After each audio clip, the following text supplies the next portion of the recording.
Good afternoon, everybody. Hi there. Welcome to this month's Ask the Expert. My name is Sue Weldon. I am the CEO and founder of Unite for Her.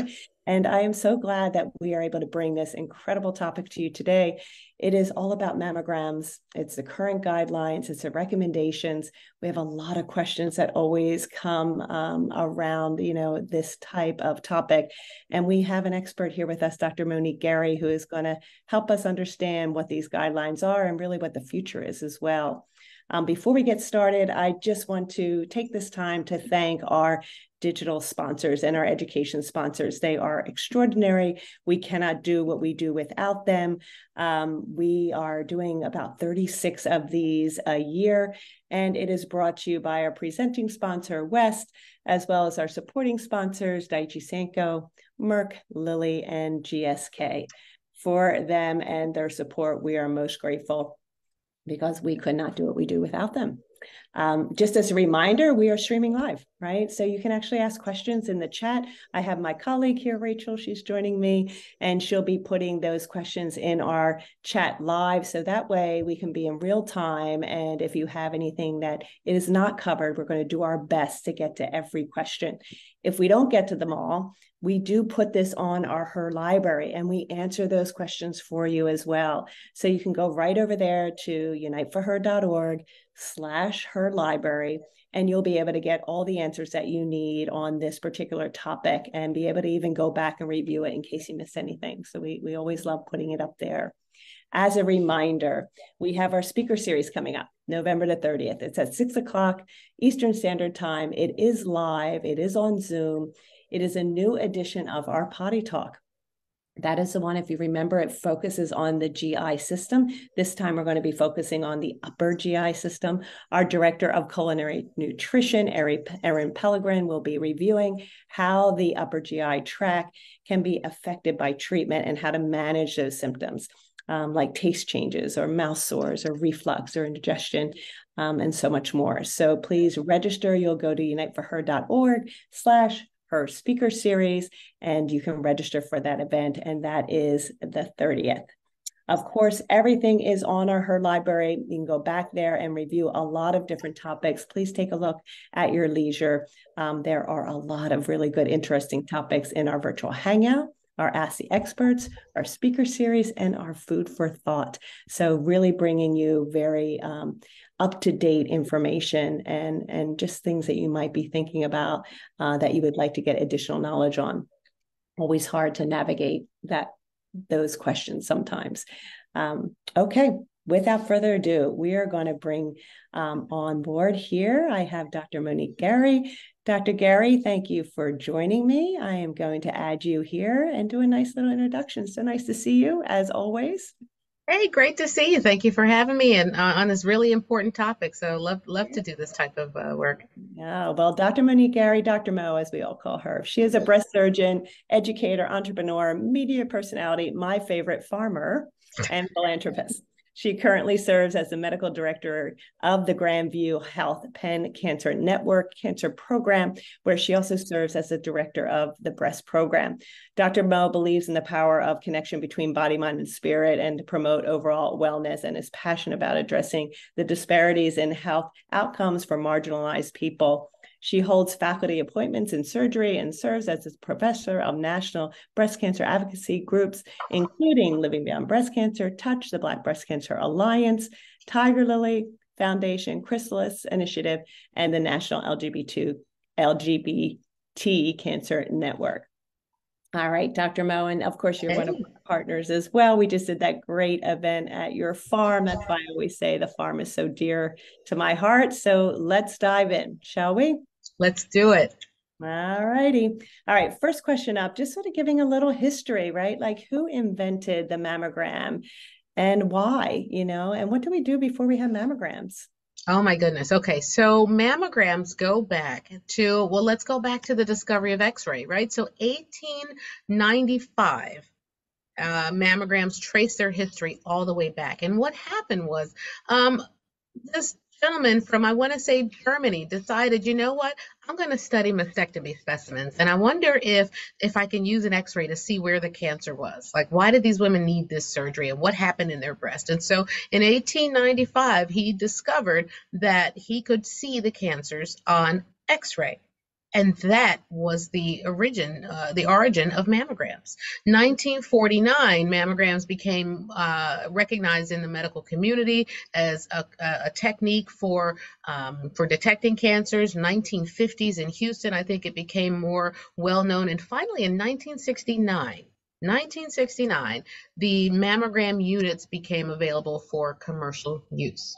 So we've been doing x-rays of breast for a long time, but 1969 is kind of, when Nixon declared war on cancer in 71, we decided that we needed to do something about it, and x-raying the breast seemed to be the best technique in order to detect cancers in the breast. And it still remains to this day the gold standard for how we detect cancers in the breast. Yeah, I know that it's changed a lot over the years too. Can you sort of talk to that? I know there's a difference between 2D and 3D and just some of the changes from 1969, I guess, all the way to present. Yeah. Sure.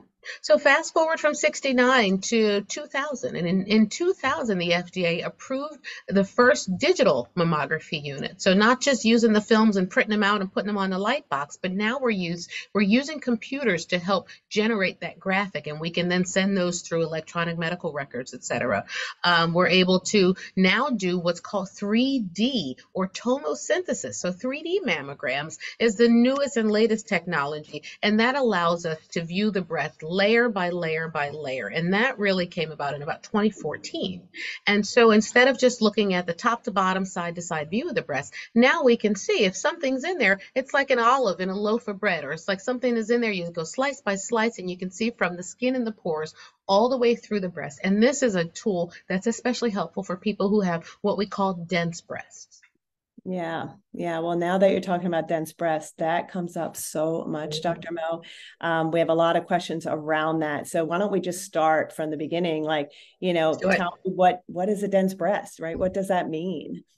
So breast density is the amount of glandular tissue or functional tissue, the stuff that does stuff in the breast. You've got, or the easiest way I explain to patients is think about the breast kind of like a sponge. Some people have a kitchen sponge, little tiny holes in a very tight knit fabric. Some people have loofah. They got lots of holes in the sponge and some fibers. But the fibrous stuff that makes milk is called the glandular or the dense tissue. The thicker the dense tissue, the whiter it is on the mammogram, the harder it is to see the mass. And so it's like looking in a cloudy sky, looking for a certain type of cloud. And that's why mammograms have typically been so, difficult for women with, as we say, dense breasts, because if everything that's thick shows up white and the cancer also shows up white, how do you differentiate between the white stuff and the white stuff? Yeah, I love that analogy. I've never had it explained to me that way. I can visually see it now because some people will say, I have dense breasts, but they really don't know what that means for them. And with that question, then they're asking, well, if I have dense breasts, should I get a mammogram or is an ultrasound better? Can you sort of talk to that a little bit? So there are two different modalities that are useful for two different things. The beauty and the benefit of mammography for, especially the companies that sell mammograms, but really for the public as well, is that mammograms pick up cancers maybe 3 to 5 years before you'd feel it with your hands. Because to the last question you asked about, what do we do before mammograms? Oh, it was just this. You just felt for lumps, and if you felt something, then somebody would cut it out and see what it was.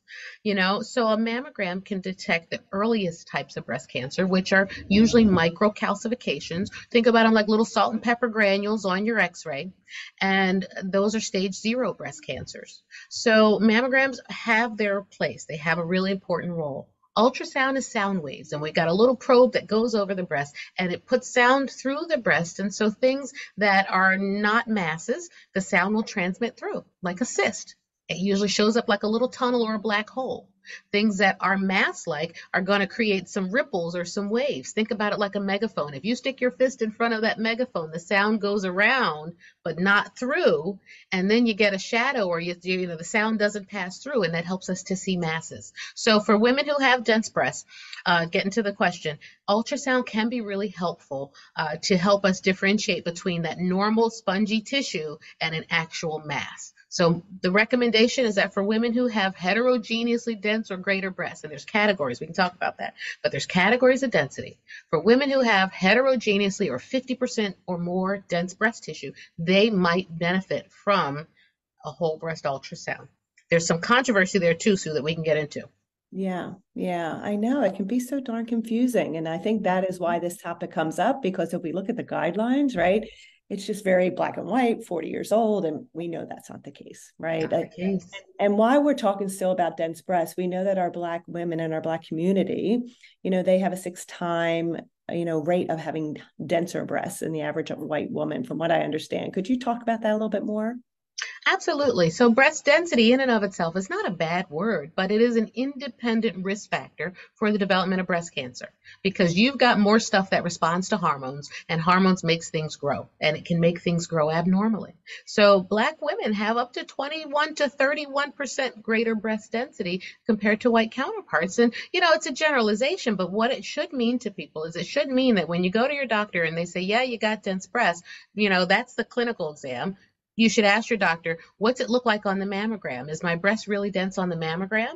And if it is, the next question should be, well, doc, should I then get maybe an ultrasound or some additional imaging? Because you may not be getting all the imaging that you need. And, especially for black women who have a higher mortality compared to, to almost every other race and ethnicity, it should pose some questions about your individual risk. So again, not a bad word to have dense breasts. You can't do anything about it, right? You didn't cause it. You can't prevent it.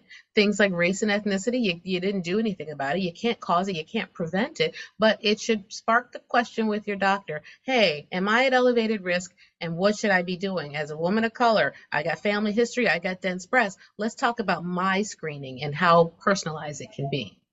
Yeah, I love that. I love that you're saying it's not a bad word. Like it's just the way that our breasts are made up. And if we just had that knowledge, I feel like it wasn't even talked about. I remember being diagnosed almost 20 years ago. I don't remember ever hearing about dense breast, right? Or at least in my mind, right? That wasn't on my radar.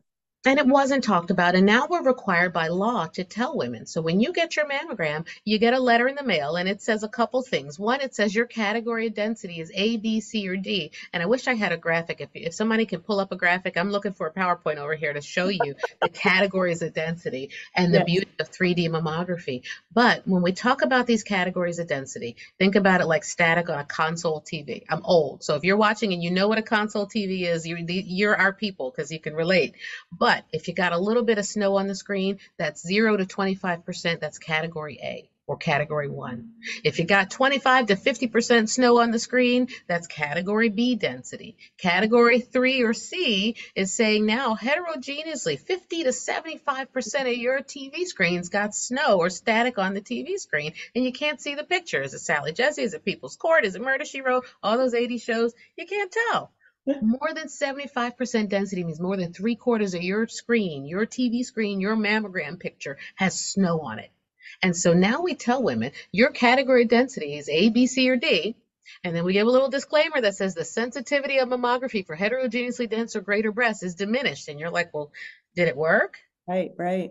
And so because we're required to tell you by law, the radiologists are, they're not required to tell you what to do about that category of density. And it's created a lot of confusion for women. Yes, yes. That's so good. Again, another really good analogy just for us to wrap our heads around what that means. And let's go back to like the confusion, right, Dr. Mo? Because, again, we hear black and white, 40 years old. That is when, we feel like you should get your mammogram. And we just know that's not true, right? I'm diagnosed at 39. My daughter's going to have to start at 29, 10 years before me. There might be a lot of different risk factors that are in there. Can you tell us a little bit more about that and why it's so confusing and what we can do just to be active and proactive in this whole place of getting, our screenings done? Absolutely. The U.S. Preventive Task Force is one of the bodies of doctors and people who come together to make recommendations about how often women should get screened. And they do it based upon the published literature and the evidence that they can find. And they look at a couple different things. They look to see, how often women are getting false positives. Are they having to get more biopsies? Because everything you see, the more you see, the more you see. And the more you see, the more you have to do something about it. As a medical legal community, if we we see something, we got to do something about it. So are we sending women down a wild goose chase of finding stuff that doesn't mean anything? Are mammograms actually saving lives? Are people living longer as a result of getting screened? And they take all this stuff and they put into consideration, how often women in their 40s or 30s are getting cancer and how often they're dying from it, how often and frequent they're getting diagnosed. So the U.S. Preventive Task Force is a body that causes a lot of controversy. I'm just going to be honest because it's me and you talking and, our 5 or 6 of our, family and friends here on Facebook, right? But Preventive Task Force decided initially back in 2015-16 that women shouldn't go every year because they're not dying of breast cancer, they're living longer, and we're scaring people. And maybe we should go every other year because the radiation, because all the other reasons, and the radiation from mammograms, as we should talk about it, very low. Less than 3 months of walking around airplanes, TVs, airports, sun radiation exposure. So the benefit of a mammogram outweighs the risk. But are we diagnosing stuff that people wouldn't die from anyway? And they thought, yeah, we're probably diagnosing stuff that people wouldn't die from, so maybe we should screen less. I don't know a woman alive who wouldn't want to know she had a cancer, even if she wasn't going to die from it. Yeah. And if we could better predict who was going to die from it and who wasn't, then maybe that's a viable strategy. But we still don't know all of the molecular stuff to tell us whose cancers are going to be more aggressive and whose cancers are not. We're getting better at it. So they decided women should start at 50 and go every other year. And it threw us all into a tailspin. Because we all know somebody, one, who was young, maybe too young for a mammogram. Two, somebody who felt the mass, right? Even if they were getting regular mammograms, you feel them. They're called interval breast cancers. In between your normal cycles, you feel a lump. Those are going to be more aggressive breast cancers. And we all know folks who have family history that just wasn't accounted for. And these guidelines are saying are for women at average risk. So they recently got together again, and there were no breast surgeons on this committee, and there were no doctors who treat breast cancer, but they said, well, okay, we're going to rescind that. We're going back on it, and we agree, we caused confusion, and now they're saying women should start at 40 and go every other year. And the doctors who treat cancer are not so convinced about it. And so what women should know is that, there are guidelines by the NCCN, the National Comprehensive Cancer Network, the American Cancer Society, the Society of Breast Surgeons and doctors who do breast cancer surgery. And we all think that a woman should start at 40 years old for average risk. Now, we'll talk about risk in a second. Right. But if you have average risk, you should start at age 40. You should get a mammogram every year until your life expectancy is less than 10 years. So if Nana lived to be 101 and you're only 90, well, or you're only 80, good luck, keep going, right? You're wearing lipstick and you're driving, you can still get your mammogram. And so when the life expectancy is less than 10 years, then maybe you could talk to your doctor and de-escalate. And there's some trials starting to look at this to really determine at the molecular level who needs what screening. And we're doing a lot of sort of precision, predictive models to figure that out. But my recommendation is that if you are at average risk, you have no family history of breast cancer, no history of breast biopsies showing atypical or abnormal cells, you could start at age 40, talk to your doctor about starting earlier, especially if you're a woman of color, but 40 every year. And if your breasts are dense, 75% dense or 50 to 75, talk to that doctor about that ultrasound as well. That's my recommendation for women at average risk. Yes. Okay. Now let's go to women that have a higher risk. So the first question is, how do you know you have higher risk? And the answer is, to your earlier question, Sue, what should women know and what should they be armed with? You got to be armed with family history if you can, because the family history is one of the big determinants of risk factor. So if you've got family history of breast cancer, then your screening starts 10 years younger than the youngest person in the family.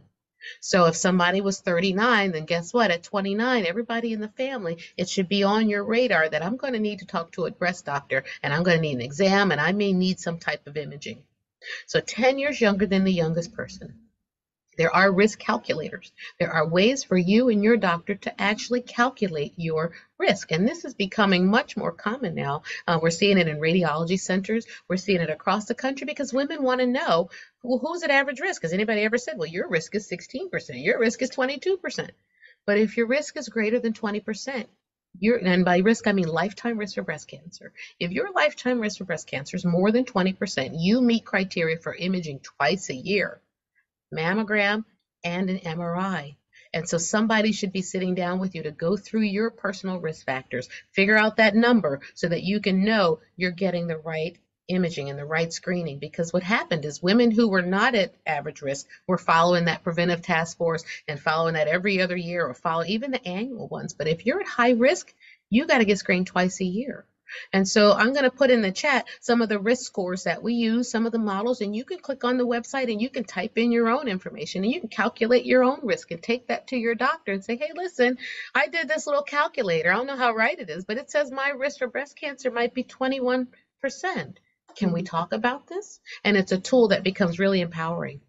Yeah. What's the name? Is there a name for that tool? I feel like I've heard about the tool. There's Yeah. a couple different models. One's called the Gale model. Yep. Okay, the GAIL, the Gale model will assess your risk. Another one that's a really good one is called the Tyrer-Cuzick model.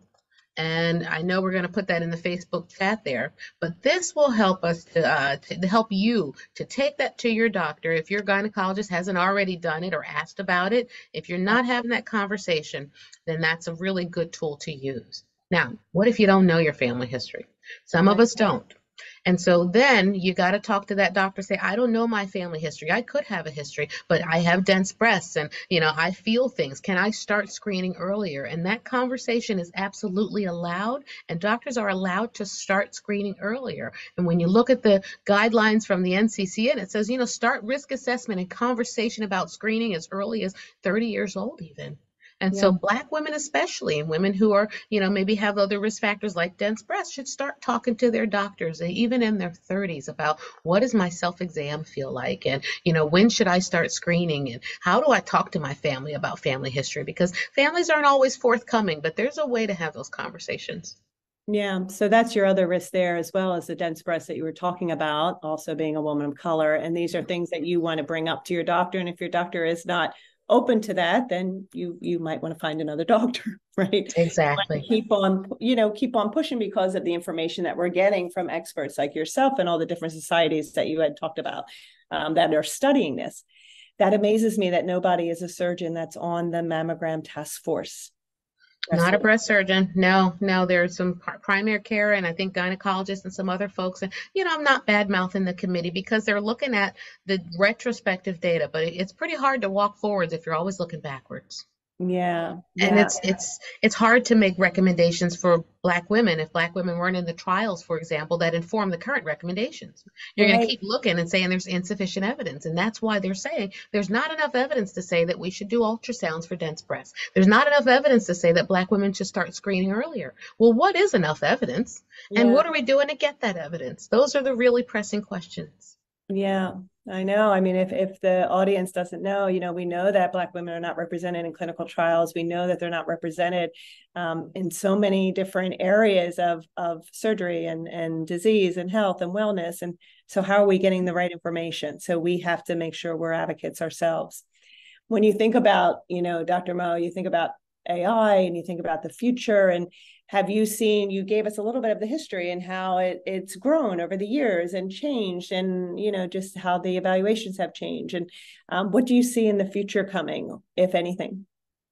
Ooh, love this question. So a couple things. One, when we talk about AI, artificial intelligence, it's kind of the buzzword now, right? Last year it was the metaverse. The year before that it was blockchain, and like there's always a tech thing that's kind of the now and happening thing. And right now it's AI, and AI does have some benefit to breast imaging and screening, and it is going to change the way we look at things like mammograms. So AI creates mathematical algorithms to say this is what normal should look like.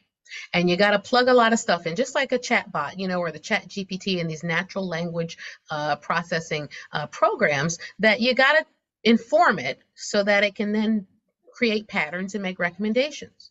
So you put a lot of mammograms into it. For the last probably 5 years, they've been feeding AI mammograms so that it can say, this is what normal looks like. And then if there's abnormal things, it can pick it up faster than the human eye. It can go back through previous exams and say, you know what, this wasn't here last year, yeah, the year before, the year before, year before, but 5 years ago, this wasn't here. 2 years ago, it wasn't there, or it's evolved over time. So it's kind of like having a second set of eyes or almost like a second opinion for your mammogram. So there's a role for AI in mammography. It helps to give a more confident diagnosis. It can help us read faster because, previously radiologists would have to go click on the previous year and pull it up and put the two together and then click on the previous year. Now we're comparing three. And if you go back all these years, somebody's eyes has to look at all that stuff. So it helps productivity. It helps doctors to not burn out faster because it can take and do all that stuff, and it helps make it more accurate. But it also provides earlier detection of breast cancer by looking at the models. The unfortunate thing is that AI seems right now to detect more stage 0 breast cancers, which again, it's great to find them, but we want to develop tools that find masses because people die of masses. They don't die stage 0, right? The mortality of a stage 0 breast cancer is 3%. So we're taking a good thing and we're making it better, but can we find more masses? And I think that's where AI is trying to get to. And, when it can do that, it will be a really powerful tool. Now, the only other point to your issue of health equity that you raised, Sue, and a really good issue, is whose breasts are in the model. Yes. Who was it trained on, right? And so there's some missing information. AI hasn't been validated and trained on all races, all ethnicities, all ancestries, all types of breast tissue. And so there's some bias we're finding in AI software, like facial recognition, right? Yes. There's huge biases there, and there's probably going to be some in breast too. So I'm not sold on AI as the holy grail that's going to save us all, but it will definitely help mammograms be read faster in countries where there aren't breast imagers, in places where, technology may lag behind. If we can upload those things to the cloud, it's going to help. Now, other technologies, well, we're looking at things like contrast enhanced mammograms. Can we shoot a little dye through your veins and let the veins light up and show us the masses a little bit better in the sea of density? Think lightning bolts going to the clouds, right? Can we create some lightning jolts that tell us where the action is happening? So that's some technology that's coming down the pike. MRIs continue to be a useful tool. We have abbreviated MRIs. We can get it down to like 20 minutes instead of 45 minutes in the tube, and that's been helpful as well. There are other technologies like ultrasound that has different modalities. One of them is called elastography. Elastography is interesting because it looks at the stiffness of the breast, right? Not just the density, because things are going to be thicker. Think about it like an ice cube versus Play-Doh, right? Ice cube stiff, but you can see right through it. It's not dense. Play-Doh is dense. And so elastography puts a little bit of pressure on the breast, a consistent amount of pressure, and it looks for the pushback.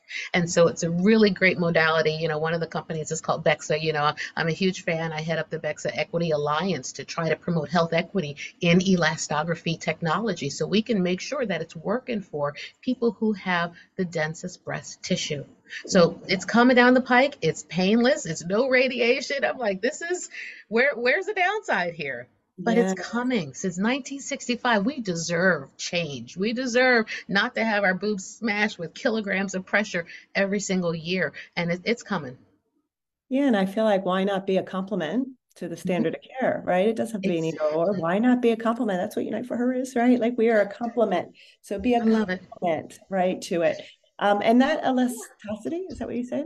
What's that? Elasticity? Elastography.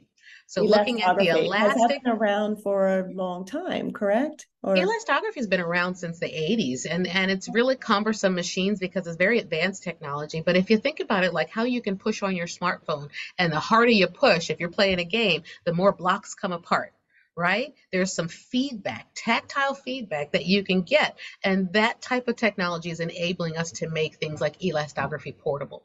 Another great example, you go to the Science Museum and the bed of nails where you put your hand in and it creates the contour. That's kind of what elastography is, and how it works is that there's thousands of sensors, and where the contour is, it follows the contour. So if something pushes back, if something's stiffer, the contour will change and it'll create a heat map. So not quite like thermograms, and you're right, it's not a replacement for the gold standard, but these are all things that can help in women who have dense breasts, women who maybe have access issues, right? Maybe more affordable, right? Or exactly right.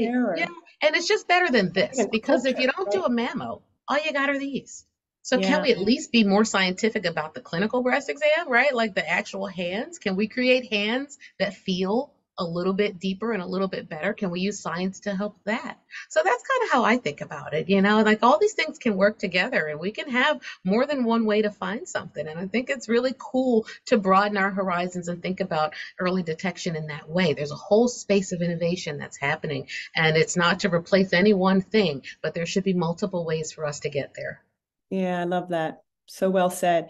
Can you tell me a little bit about just self breast exams as well? Because we know our young women, we see them, Dr. Mo, and we see these young women in their 20s getting diagnosed, and this would not even be on their radar, right? None Yeah, of this, yeah. even what we've talked about. So, where does self breast exam come into play? Does it still come into play?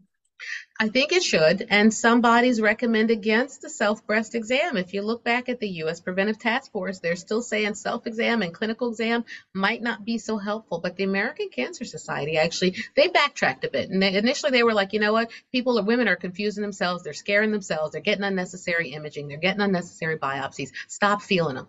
Well, I don't think that's a good approach. Like, okay, so if you don't want to find something, don't feel for it.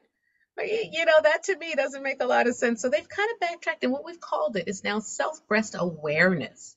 So I know a lot of social media have these feel it on the first campaigns, and feel it on the first is a great thing to do. But you should probably know how they feel on the first, on the 10th, on the 15th, on the 21st, on the 31st, on the leap year if you got one. Like it's a thing to know the state of your breasts at various cycles through the month, especially if you're premenopausal, because we know that hormones influence the changes in our breast, right? Leading up to that menstrual cycle, they're getting fuller, they're getting tender, they're getting lumpier. After about a week or so after the menstrual cycle, many of those changes will go away. So you got to know what it feels like before, during, and after a menstrual cycle. And if you're postmenopausal, you still have to know, because I see so many women who come in with breast pain and they're like, but I don't have a cycle anymore. Why am I still getting breast pain? And it's because their estrogen's still doing some things. Breast pain's normal in after menopause, but women don't know. And so it can be scary. So I would say that women should practice breast self-awareness, meaning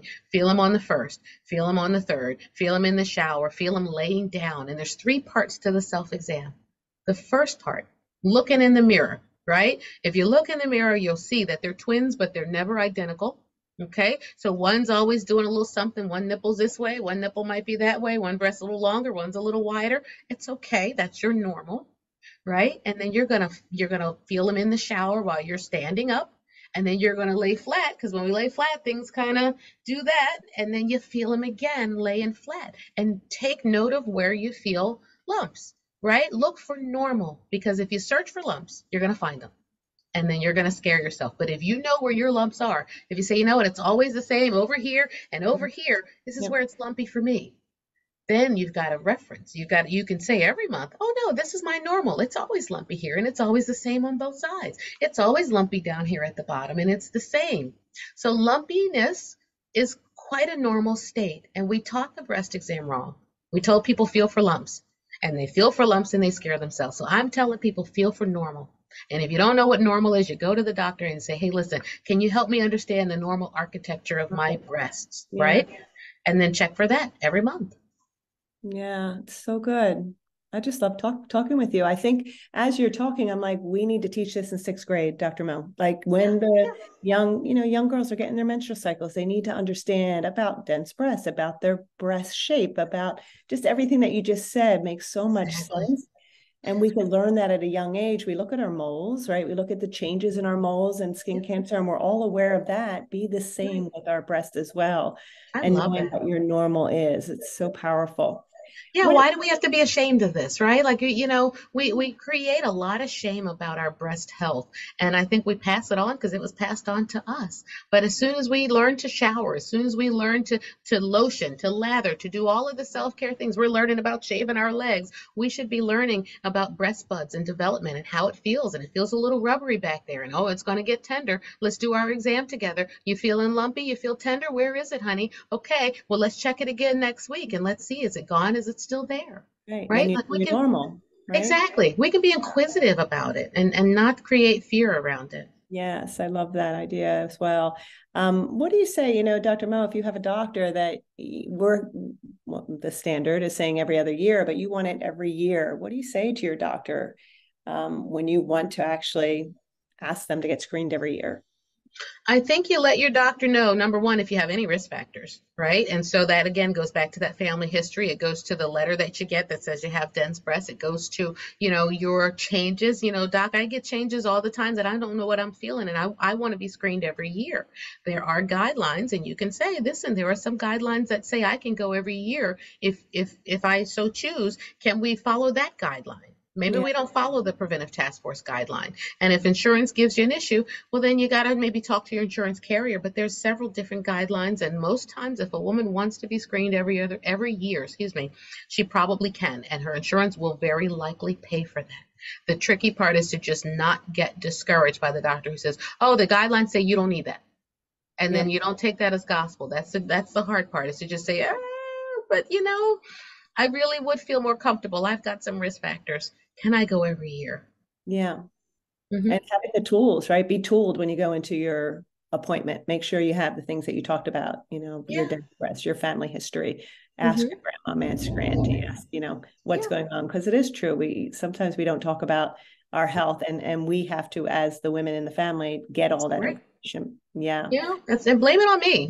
Say, listen, I saw a webinar and somebody said, Dr. Gary said No, that if we don't go absolutely. every year, you can miss things from year to year. And that, women sometimes feel stuff in between their normal mammogram cycles. And I don't want that to be me. So she said that I can ask you about going every year.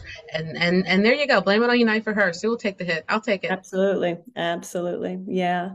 With that being said, too, sometimes we talk about fear a lot, like women are afraid. What are those top three reasons that you see that, sometimes women don't want to get screened for breast cancer, and what can they do Yeah. about it? Well, the reasons, nobody wants to get squeezed, right? Like every woman who's had a mammogram knows that it can be a little uncomfortable. And I still contend that if men had to get that type of pressure on any part of their body every year, there would have been a way to find breast cancer that didn't involve that much compression, probably a long time ago. But women are afraid of pain, okay? And that's probably the number one thing, because somebody said it hurt and they were worried. And I have a number of patients who have come with their mothers, who've gotten diagnosed in their 80s, and they're in their 40s and 50s. They've never gotten a mammogram, and they say, watching mom go through this, I got my mammogram. One woman told me last week, and she said, and it didn't hurt. She said, what I was so afraid of. Mm. And so I tell people, take 2 extra strength Tylenol if you have to. If you're really worried about pain, don't take any blood thinners, no ibuprofen, no Aleve, no Motrin. A couple Tylenol an hour beforehand takes the edge off if you're worried about pain. Women are worried about cost. There are programs in every single state that can provide free and low cost mammograms. And so all you got to do is call that imaging center, say, hey, listen, I don't have any insurance. I'm worried about cost, but I need a mammogram. And Yeah. you can get one. Okay. And you can get a 3D mammogram. And fear of radiation. Women are worried about the amount of radiation. We're becoming very savvy as consumers. And again, I want to reassure people that the benefit of mammography and the risk of radiation associated issues, the benefit outweighs the risk, and that mammograms are low radiation exposure. But it's a very useful study, just like getting an x-ray of your leg, right? That radiation shows us that white stuff, that bone shows us the thickest thing. And so the benefit of mammograms outweighs the risk. But those are probably the top three. And then the fourth thing I would say is that they're worried about, well, what if you find something? Yeah.